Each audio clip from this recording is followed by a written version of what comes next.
भारत मुक्ती मोर्चाच्या वतीने ईव्हीएम विरोधात जिल्हाधिकारी यांना निवेदन।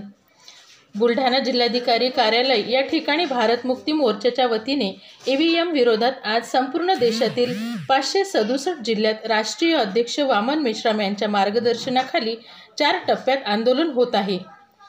या आंदोलनाचा पहिला टप्पा म्हणून आज सर्व जिल्हाधिकारी कार्यालयात ईव्हीएम विरोधात राष्ट्रपतींना निवेदन पाठविण्यात आले आहे।